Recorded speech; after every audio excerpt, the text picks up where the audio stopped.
Pertsonen genozidioa ekarri zuena. Estimatzen den 375.000 hizkuntzetatik gaur egun soilik 600 gelditzen direla imperialismo europarraren aurrean. Hispanitatearen eguna edo arrazaren eguna bezala ezaguna da gaurko eguna Espainian. Guardia Zibilari ere gorazarre egiten zaion eguna. Euskal Herrian jaia arrotza dela eta Guardia Zibila bertatik ateratzeko aldarriak dira gaurkoan nagusi.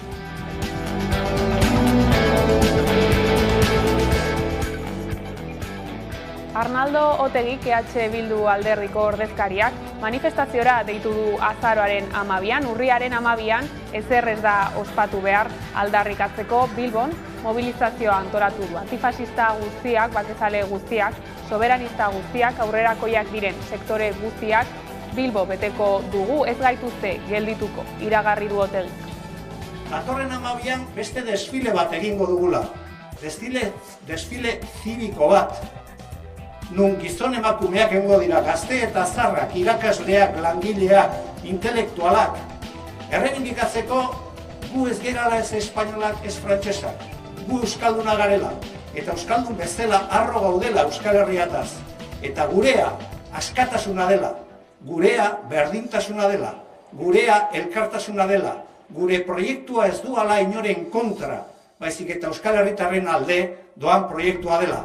Eta esatera, orain oso indartsu dabiltzen fascista guztiei, ez bakarrik keno pasaran, ez gaituztela geldituko. Euskal Herriak bere republika osatuko dula eta Euskal Herriak bere askatasuna Urriaren 12a Espainian hispanitatearen eguna da, jai nazionala ospatzen dute. Ikuspegi hori oso urrun dago Latinoamerikan data horri buruz duten ikuskeratik. Bertan, efemeridea kolonizazioaren eta genozidioaren eguna eta kultura indigenaren sarraskia bezala definitzen da. Erresistentziaren aldarrikapenak indartsu jarraitzen du. Jatorrizko herriek duela 5 mende hasitako erresistentzia gaur arte luzatzen den borroka da. Sandra Urra. Hispanitate egun honetan oraindik ere duela 5 mende gertatutako sarraskia argitzeko asko geratzen dela adierazi du Hamaika telebistan Bero Satrustegi nazioarteko berri emaileak. Bide horretan herri indigenen etorkizunean gako izango diren prozesuak aipatu ditu. Esate baterako Brasilgo hauteskundeen bigarren itzulia eta Kolonbiakoa. Halaxe da, hispanitatearen eguna edo arrazaren eguna. Hala ezagutzen zuten Latinoamerikako hainbat herrialdeetan.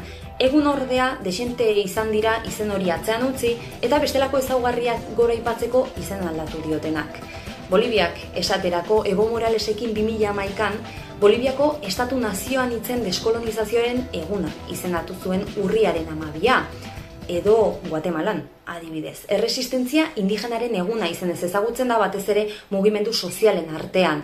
Kasu honetan, estraktibismoaren kontra antolatutako komunitateen papera azpimarratu nahi izan da. Estraktibismoa kolonizazio berri gisa ulertzen da eta baliabide naturalen ustiatze basatiari deritzo. Hala nola, petrolioa, meatzaritza eta abar. Adibidekin jarraituta Kostarrika dugu. 1984an kulturen eguna izendatu zuen eta Hezkuntza Ministerioaren web orrian irakur daitekenez, izen honekin herrialdea osatu duten 3 adarrak hartu nahi dira kontutan. Espainiako konkistaren sustraiak, indigenenak eta baita afrikarrenak ere. Baina ez dira bakarrak. Ekuadorrek, Peru, Txilek, Argentinak, Mexikok ere berrizendatu dute arrazaren egun hori. Eta denek ala denek dute oinarrian justizia, aniztasuna edo kulturartekotasuna. Egia da, pausu garrantzitsu bat dela herrialdeetan bertan dauden nazioak onartzeko, baina alfonbrapean kasuan hitzetan asko gelditzen da oraindik garbitzeko. Azpeitian atzo iluntzean egin zen herri batzarrean azalpenak eman zituen Azpeitiko udalak lehenengo eta Statkraft enpresak ondoren eskualdean egin asmo den proiektu eolikoaz. Proiektua irekita eta oraindik ere hastapenetan baino ez dela adierazi dute enpresa zein udal ordezkariek. Lehen aldia da horrelako egitasmo bat herritarren aurrean azaldu eta eztabaidatzeko aukera ematen dela. Entzun dezagun Nagore Alkorta. Honek ez du esan nahi guk udal gobernu bezala itxu-itxun egitasmo honen alde azaltzeganik. Ez du esan nahi ez ere udaletxie eta enpresa berdineganik. Esan nahi nuna da eredu berri batako aukera bat eulikela. Era berean, asteartean Loiolako kuartelaren atarian bildu ziren alderdiko kideak, Bilduk salatzen duenez, polizia ratioa Europako bataz bestekoaren gainetik dago. Alderdiko bozeramaileak Nerea Kortajarenak dioenez, 20.000 polizia ditugu eta Europako bataz bestekoa 6.000 izan behar da. Bestalde, kanpaina eta mobilizazio horien aurka jo dute Guardia Zibilen elkarte batzuek. Haien esanetan, martxan jarri duten kanpaina eta ekimenak gorroto delitua dira. Euskal Herria Bilduren ustez, momentu honetan, hiri honek bakea eta gatazken konponbideren aldeko apustua berretsi eta indartzeko momentua da. Eta urratsak emateko norabide horretan. Eta uste dugu kuartel berri baten eraikuntzak ez duela bide hori urratzeko aukerarik eskaintzen. Gogoratu nahi dugu, Euskal Herrian, polizia ratio handienetakoa dugula Europan, ez? 7 polizia ditugu 1.000 biztanleko, Europako bataz bestekoa 3 polizia denean 1.000 biztanleko.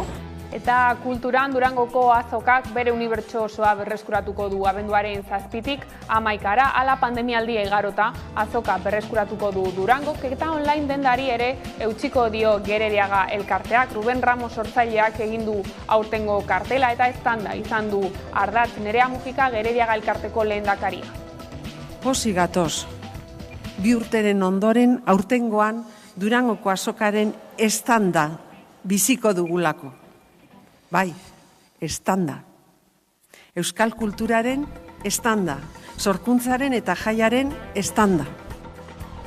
Bestetik, Aitzina Folk Festivalak 10 urte bete ditu aurten edizio berriko egitaraua aurkeztu duelarik. Jaialdi solidario honek folk musika eta kultura tradizionala batzen ditu. 3 helburu nagusirekin Patxi Bilen jaialdiaren sortzaile eta arduradunak azalduko dizkigu zeintzuk diren. Pues entre todos hemos hecho posible que podamos apoyar proyectos de investigación, mantener la esperanza de que un día encontremos una cura para la enfermedad, ¿no?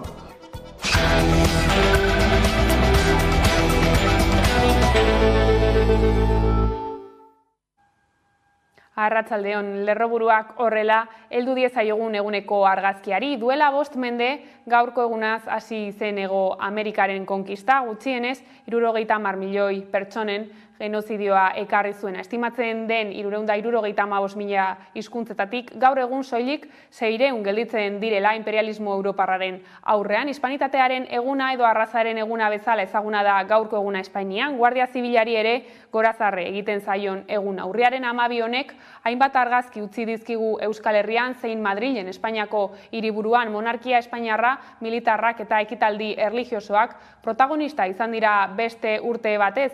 Sánchez presidentearen aurkako oihuak eta txistuak ere izan dira aurtengoan monarkia zaleengatik. Sandra Urra. Frankoren arrazaren eguna izateari utzi badio ere izena Zaragoiko irudia daukagu gaur Madrilen. Espainiar imperioari gorazarre egiten dioten ereserkiak, bedenkapen, prozesio katolikoak eta oro militarrak dira nagusi gaur kapitalean. Espainiako Defentsa Ministerioak urtero 4 milioi euro bideratzen jarraitzen ditu Ameriketako sarraskia gogoratzen duen egun hau ospatzeko. Y vemos a su majestad el rey ese bastón de mando que fue regalo de las Fuerzas Armadas en la Pascua de 2016. Y escuchamos también algún silbido al presidente del gobierno.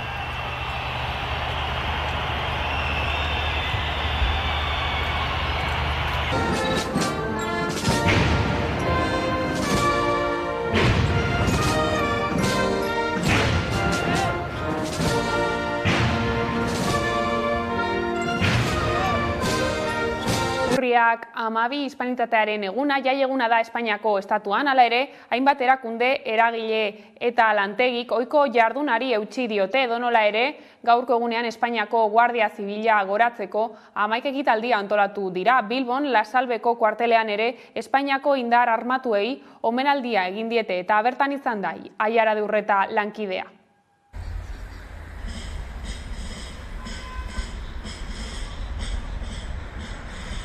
Urriak 12 hispanitatearen eguna, jai eguna da Espainiako estatuan. 1492an Kristobal Kolon Amerikara iritsi zela ospatzen da. Hala ere askok ere salatzen dute herri indigenen sarraskia eta kolonialismoa. Edonola ere gaurko egunean Espainiako indar armatuak goratzeko 11 ekitaldi egiten dira. Tartean hemen Bilbon Guardia Zibilaren La Salve kuartelean ekitaldia egin dute eta bertan Los Iturgaiz, Araba, Bizkai eta Gipuzkoako Alderdi Popularreko presidentea, Raquel González, Bizkaiko PPko presidentea eta Vicente Reyes, Espainiako gobernuaren ordezkariordea izan dira bertan eta Bizkaiko indar armatuen lana goraipatu dute.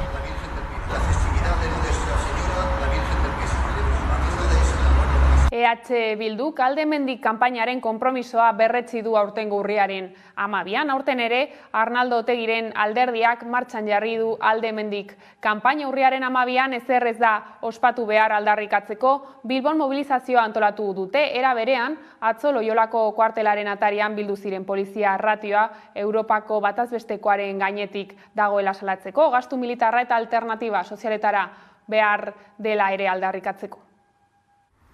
Aurten ere Arnaldo Otegiren alderdiak aldemendik kanpainan martxan jarri du. Urriaren 12an ezer ez dela ospatu behar aldarrikatzeko Bilbon manifestazioa antolatu du. Era berean, asteartean, Loiolako kuartelaren atarian alderdiko kideak bildu ziren polizia ratioa Europako batez bestekoaren gainetik dagoela salatzeko. Aldemendik kanpainan martxan jarri du EH Bilduk. Aurreko urteetan urriaren 12an ezer ez dela ospatu behar aldarrikatzeko abiarazi zuen kanpaina hau, eta aurten konpromiso bera berretsi du. Horretarako deialdia egin du eta Bilbon mobilizazioa antolatu du. Era berean asteartean Loiolako kuartelaren atarian bildu ziren alderdiko kideak. EH Bilduk salatzen duenez, polizia ratioa Europako batez bestekoaren gainetik dago. Alderdiko bozeramaileak, Nerea Kortajarenak dioenez, 20.000 polizia ditugu eta Europako batez bestekoa 6.000 izan behar da. Euskal Herria Bilduren ustez, momentu honetan, hiri honek bakea eta gatazken konponbideren aldeko apustua berretsi eta indartzeko momentua da. Eta urratsak emateko norabide horretan. Eta uste dugu kuartel berri baten eraikuntzak ez duela bide hori urratzeko aukerarik eskaintzen. Gogoratu nahi dugu, Euskal Herrian polizia ratio handienetakoa dugula Europan, ez? 7 polizia ditugu 1000 biztanleko, Europako batazbestekoa 3 polizia denean 1000 biztanleko. Bestalde, kanpaina eta mobilizazio horien aurka jo dute Guardia Zibilen elkarte batzuek. Haien esanetan, martxan jarri duten kanpaina eta ekimenak gorroto delitua dira. Donostiako Alde Zaharreko herriko tabernak salatu du aurtengo 7. eraso fascista egin diotela U12ko atarian. Hainbat laguneko talde batek gaueko ordu txikietan lapurtu ditu tabernaren kanpoaldean jarri ohi dituzten ikurrin bat, arrano beltzaren bandera bat eta euskal presoen euskal herriratzea eskatzeko bandera bat. Sandara Urra. Hispanitatearen egunaren harira, ohiko gertakaritza hartu izan dira ultraeskuinaren erasoak. Donostian albiste da gaur egun hontan 7. aldiz ezezagunek indarrez kendu dituztela euskal ikurrak Donostiako Alde Zaharreko herria elkartean. Ikurrinaren aurkako etengabeko erasoek ondorio politikoak ez dituztela salatu du taberna kudeatzen duen herria elkarteak.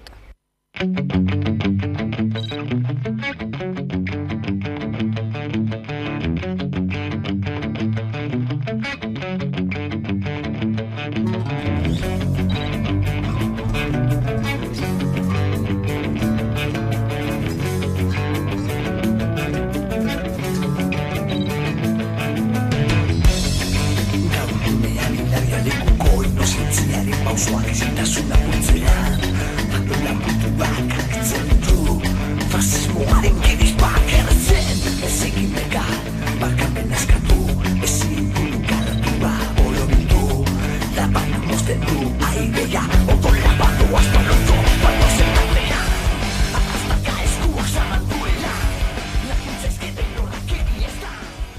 Nazioarteari begira, gutxienez 7 lagun hil dira eta beste 8 zauritu dira asteazkenean Avdika ukrainiar hirian merkatu batean Errusiak egindako bombardeaketa baten ondorioz. Pablo Kirilenko gobernadoreak Kieveko aliatua bera Telegramen esan duenez, erasoa lehen orduan egin dute merkatuan jende asko zegoen tarte batean. Ez dagoela logika militarrik bombardeaketa hauetan, deitoratu du Kirilenkok. Haren iritziz, Errusiak zibilen kontrako ekintzak gogortu ditu, ez baita gai ukrainiar indarrak geldiarazteko herrialdeko ekialdean eta hegoaldean hala eskatu die herritarrei eskualdetik alde egiteko segurtasuna nagusitu arte. Donetsk, Errusiaren eta Ukrainiaren arteko borrokagune nagusienetakoa da. Moskuk orain eskualdearen jabetza aldarrikatzen du Vladimir Putinek anexioa sinatuta. Luhansk, Gerson eta Zaporizhia ere anexionatu ditu Errusiak. Errusiako segurtasun zerbitzu federalak gaur iragarri duenez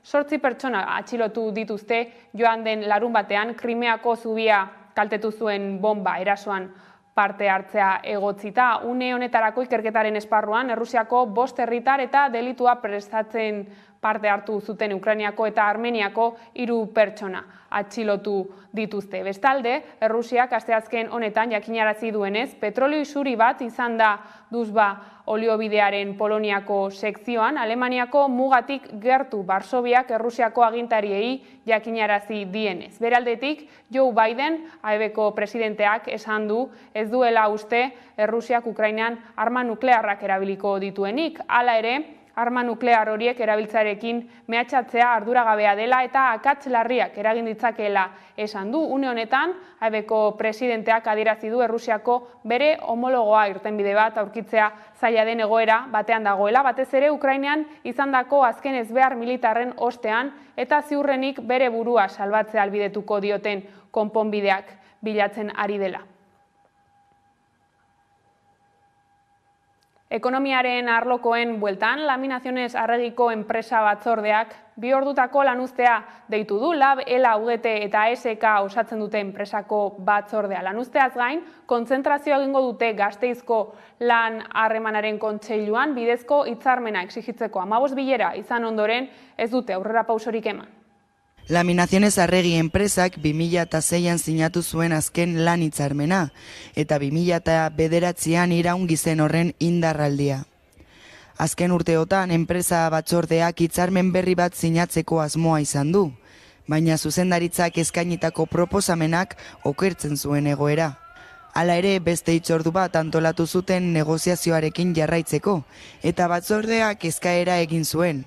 Hala baina ez du oraindik erantzunik jaso. Hori dela eta adizkidetze saioa eskatzea erabaki du. 10 urte daramago lan hitzarmena berriztu gabe, eta horrek esan nahi du ekonomikoki eta sozialki berdin jarraitzen dugula. Beste berri bat sinatzeko asmoarekin hasi genuen duela aspaldi bilatzen, eta 15 bilera egin ondoren ez dugu ezer aurreratu. Eta egoera, gero eta okerrago doa. Testuinguru honetan 2 ordutako lanuztea egingo dute eta horrez gain mobilizatuko dira Gasteizko lan harremanaren kontseiluan bidezko hitzarmenaren alde. Enpresa egoera mantenduz gero, mobilizazioak gero eta handia eta gogorragoak egingo dugu eta behingoz serioki negoziatzen hasten diren ja.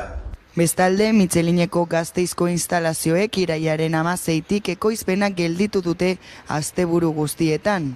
Hasieran azarora arte luzatuko zen, baina zuzendaritzak iragarri du azaroko asteburu gehienetan eta abenduko zubian ere lanuzteak izango direla. Erabaki horrek eragina izango du 1845 langileengan. Hau da, plantillaren erdiaren baino gehiago ez da egun horietan lanera joango. Ukrainak sortutako krisia dela eta autoa fabrikatzen dituzten enpresak eskaera gutxiago egiten ari dira krisiagatik eta horrek inpaktua du Gasteizko industrian.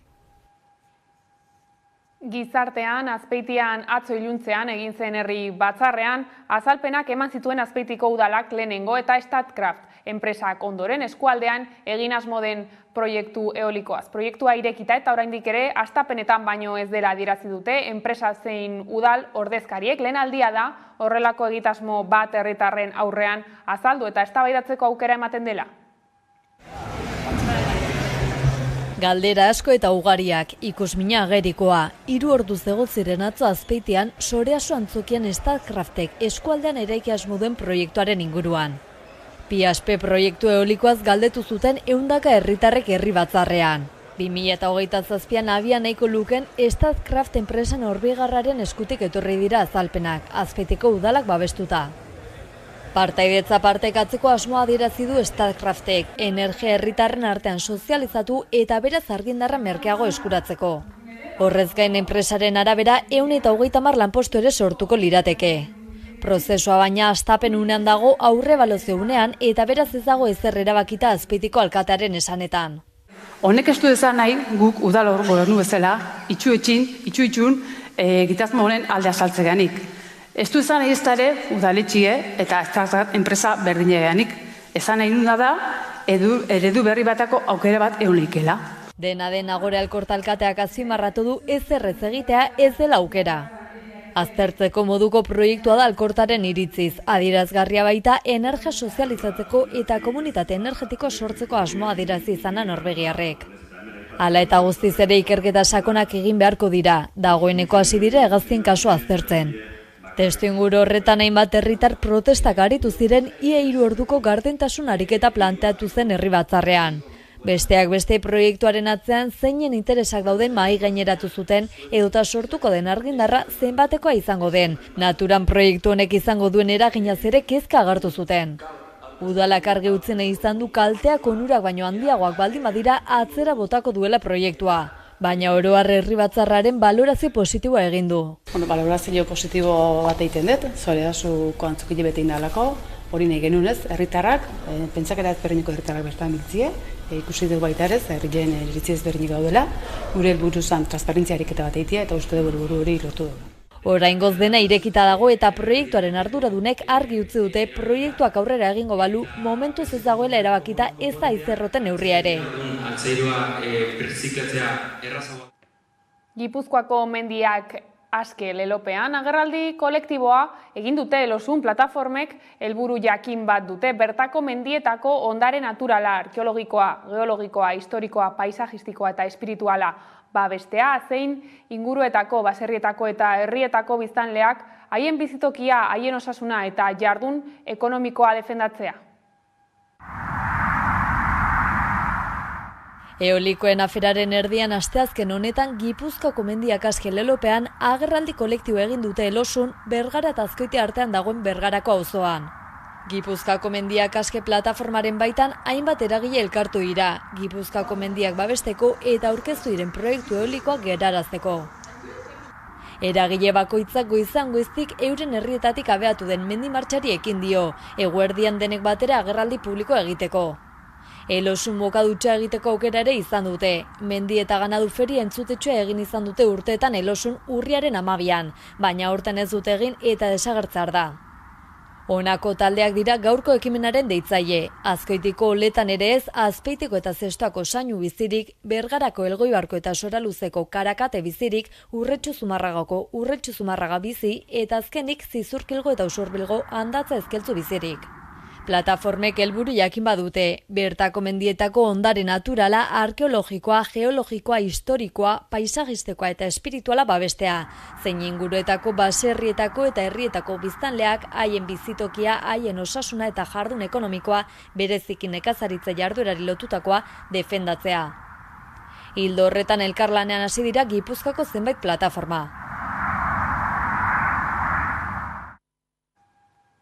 Gizarteko gaiekin jarraiki, Gasteiz eta Loiuko aireportua lotuko dituen autobusa izango dugu 2024tik aurrera. Autobus linea berri batek Gasteizko erdigunea lotuko du Foronda eta Loiuko aireportuarekin. Goia gasolindegi zaharretik aterako da eta udako hilabeteetan 13 zerbitzu emango ditu egunero. 2023ko udaberrian proiektua behin betiko onestea eta lizitatzea espero dute. 2024an martxan jartzeko. Bidaiaren prezioa 15 eurokoa izango da eta besteak beste bat barik zein mugi txartelekin ordaindu ordaindu ahal izango da. Nerea Garzia. 2024tik aurrera, linea autobus berri batek lotuko du Gasteizko erdigunea Foronda eta Loiuko aireportuekin. 9 zerbitzu emango ditu egunero.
Eta Gasteiztik mugitu gabe, Euskal Herriko eskubide sozialen karta osatzen duten eragileek eta sindikatuek adostu dute pobretze prozesuaren aurka mobilizazio dinamika abian jartzea. Bada gaur, egindako batzarrean plataformako kideek adostu dute azaroaren 19 borroken konfluentzia ardatz izango duen protesta eguna antolatzea. Ikusi.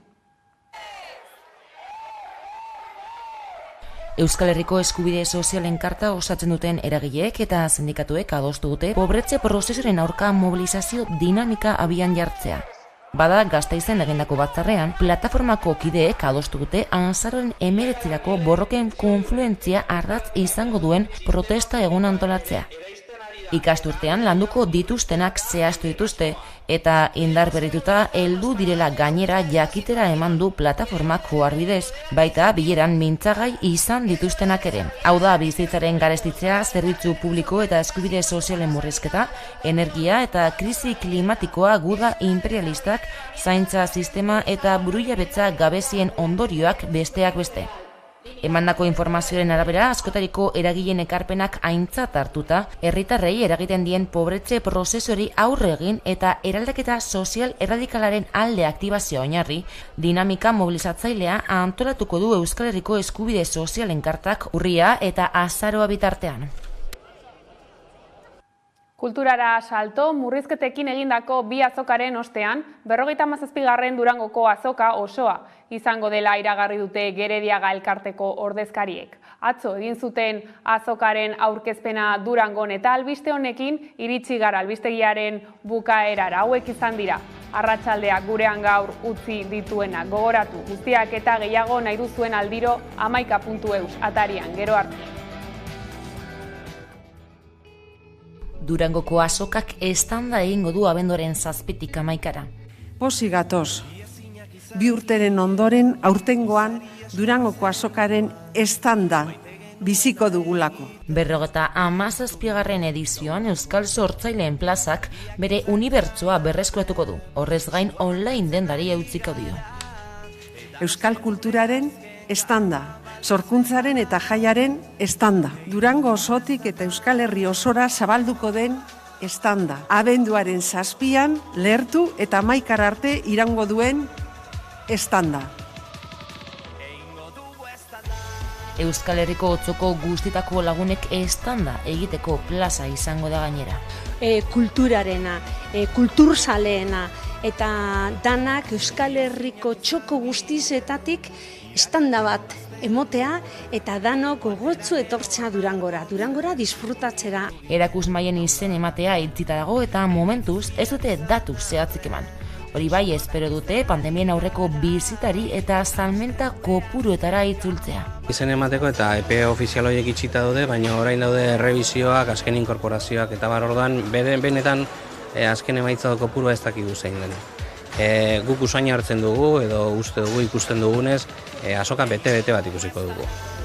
Egoera zail batetik estanda egiteko momentua da eta zehazki estanda ardatzi izan du alaber Ruben Ramos diseinatzaileak kartela sortzerako orduan. Zailin txiko baten zaio logari, bai da hori denok ezagutzen duguna da, ez? Eta aurretik jarri dugu izartxo hori, estanda hori irakur dadin. Disiplina askotariko sortzaileek euren proposamenak bidal ditzakete gainera programan parte hartzeko. Landako gunea erakusmaiz beteta egongo da, eta horrez gain etzitik ere erosketak egiteko aukera egongo da abenduaren 7-tik 10. Landako kateak itzi ondoren ere hainbat liburu dendetan jarriko dute Sunon han da egitaraua. Ohiko martxara itzuliko da azoka edukira mugatu barik, gertukoa, eta herritarren ilusioa eta irrika erraz ikusteko modukoa.